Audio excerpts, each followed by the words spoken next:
He recibido una pregunta que me hace un sacerdote y quisiera compartir mi punto de vista por este medio porque en ocasiones anteriores he recibido la misma pregunta de parte de personas que colaboran de manera muy cercana con su párroco en diferentes consejos o en diferentes grupos parroquiales. La pregunta consiste en qué hacer para levantar una parroquia en el sentido de que los feligreses se están yendo. No están dejando la iglesia, simplemente se están yendo de la parroquia. ¿Qué hacer para que esto no suceda? ¿Qué hacer para darle más vitalidad a la parroquia misma? Considero sinceramente que esta es una pregunta que mejor podría ser discutida con el obispo. Él sabrá darles un consejo sabio, él sabrá guiarlos en este camino. Aún así, quisiera compartir mi punto de vista porque la totalidad de los más de 20 años que he dedicado gran parte de mi vida a un trabajo apostólico los he dedicado en la pastoral parroquial, en diferentes ciudades, en diferentes países. Y he visto algunas constantes para bien y para mal. Y a mi juicio, una de las cosas que he visto es algo que quizás a muchos les parezca obvio, pero la verdad es que si lo que es obvio por obvio se calla, por callado se olvida. Necesitamos volver a lo obvio, a lo fundamental, y Jesús nos lo enseña en su Evangelio. Busca primero el reino de Dios y su justicia divina, y lo demás por añadidura te será dado.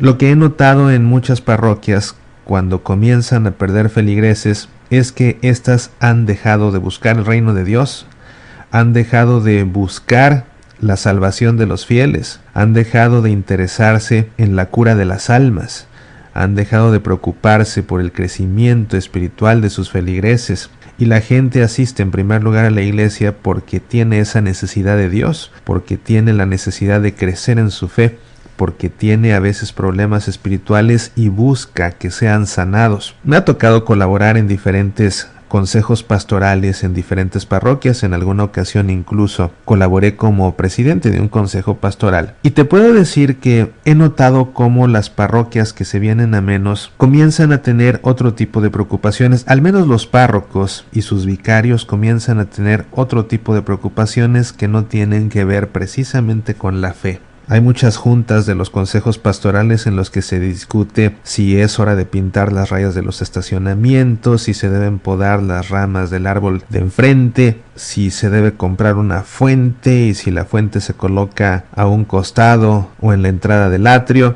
si se cambia el piso de madera por mármol, si se quita la alfombra, si ya es hora de renovarla, si es hora de pintar las paredes del templo. En verdad es que me ha tocado vivir todo esto.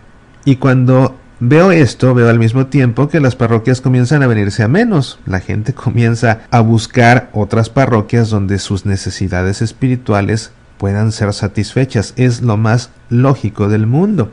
Pero como te digo, si lo obvio por obvio se calla, por callado se olvida. Hay muchas ocasiones en que los párrocos se preocupan mucho más de lo debido, en mi opinión, por cumplir una serie de requisitos administrativos, por cumplir con políticas diocesanas, por cumplir con los presupuestos que les impone su diócesis, en aquellas diócesis en que las parroquias están obligadas a contribuir con cierta cantidad de dinero a la hora de contribuir con el diezmo. Y que quede claro, de ninguna manera estoy sugiriendo que los párrocos o que los vicarios o que los mismos feligreses deban desentenderse de sus obligaciones, deban desobedecer al obispo. Por supuesto que no, es un principio fundamental en la vida cristiana que el que obedece no se equivoca. Entonces es preciso prestar atención a todas estas políticas, a todas estas exigencias que se nos imponen para que la iglesia pueda marchar en un terreno administrativo, algo que es necesario, pero sucede a veces que cuando se pone demasiada atención o se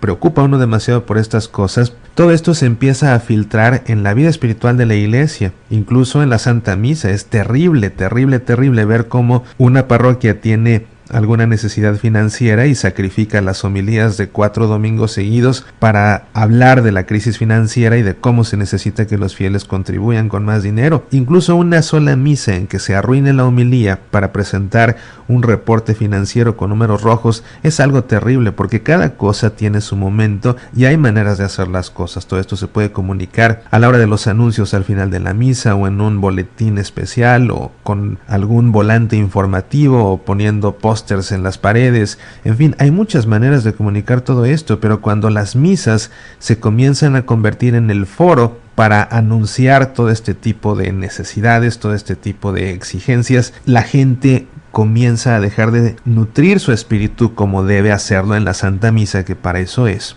y comienzan a buscar otras parroquias. Eso es lógico. Pero por el contrario, me ha tocado también ver en todos estos más de 20 años y trabajando de cerca con párrocos, como cuando las parroquias verdaderamente se preocupan por la salud de las almas, se preocupan por la evangelización de los fieles, cuando se preocupan los párrocos porque las misas sean celebradas correctamente, cuando se preocupan porque existan devociones propias a lo largo del año en las cuales los fieles puedan participar, cuando se preocupan porque haya un retiro espiritual, cuando se preocupan porque haya cursos de evangelización para diferentes grupos de personas, para padres, para madres, para esposos, para novios, para niños, para jóvenes, para ancianos, y se comienza a desarrollar una dinámica pastoral que va beneficiando a todos los feligreses, las parroquias se levantan por fuerza. Y sabes una cosa, sobre todo esto lo digo para aquellos que están tan preocupados por el dinero, que entiendo su preocupación por el dinero, pero si no tienen gente no van a tener dinero. Quieren gente, dejen de estarse preocupando por el dinero y busquen mejor el reino de Dios. Los fieles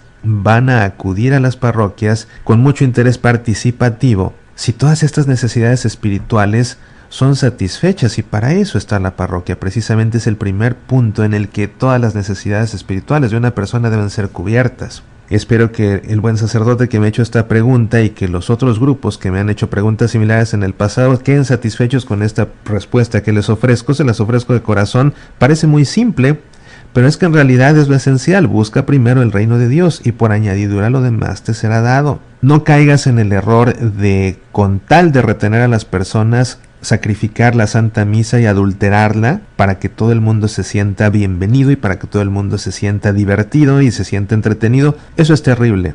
Se caen muchos excesos cuando la Santa Misa se convierte en una especie de espectáculo para el gusto de cada quien. Cuando con tal de retener a las personas se busca que todo el mundo participe como sea, y entonces se hace que todo el mundo lea las lecturas aunque no sabe leer, se hace que todo el mundo ayude como ministro extraordinario de la Sagrada Comunión cuando esto no es necesario y cuando además no es debido. Es fácil caer en esas trampas, es fácil sucumbir a esas tentaciones, y eso realmente lo único que hace es que muchos fieles de buena voluntad nuevamente no sientan que su espíritu está creciendo y busquen otra parroquia. Por el contrario, en la medida en que una parroquia ayude a todos los fieles a llegar al reino de Dios, por añadidura lo demás les será dado.